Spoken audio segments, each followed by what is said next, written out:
ఎలా ఉంటుందంటే చాలా పొలైట్‌గా ఉంటుందండి. ప్లెజెంట్‌గా గూడా ఉంటుంది. ఈ వ్యక్తులు ఆహ్, అబ్బాయిలనుకోండి వీళ్ళకి కార్స్, బైక్స్, మూవీస్ దీని మీద చాలా జ్ఞానం అనేది ఉంటుంది. వీళ్ళు మాట్లాడితే దాని గురించే మాట్లాడతారెక్కువ. ఇంకా వీళ్ళకి ఇల్లు కొనుక్కోవాలి. ఇల్లు సో, దీని మీద ఎక్కువుంటుందన్నట్టు. సో, దాని మీద వర్క్ గూడా చాలా ఎఫర్ట్ గూడా ఎక్కువ పెడతారు. గర్ల్స్‌కనుకోండి మేకప్స్ రిలేటెడ్, బ్యూటీస్ రిలేటెడ్, వాళ్ళకి ఇప్పుడు డబ్బు రిలేటెడ్, జ్యువెల్లరీ రిలేటెడ్ దీనిలో ఎక్కువుంటుంది. సో, ఇందులో వీళ్ళు కొందరు ఫ్యాషన్ డిజైనర్స్ గూడా చాలా మందుంటారండి. ఈ ఈ ఈ ప్లేస్‌మెంట్ వాళ్ళు. ఇంకా మనకి ఆర్టిస్ట్‌లు గూడా ఉంటారండి చాలామంది. ఈ ప్లేస్‌మెంట్‌లో ఉన్నవాళ్ళు.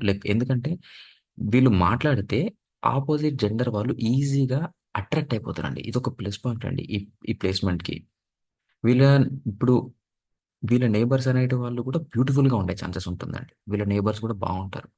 ఈ వ్యక్తులొచ్చేసి ఎక్కడ ఉంటారో వాళ్ళ సరౌండింగ్స్ గూడా చాలా నీట్‌గా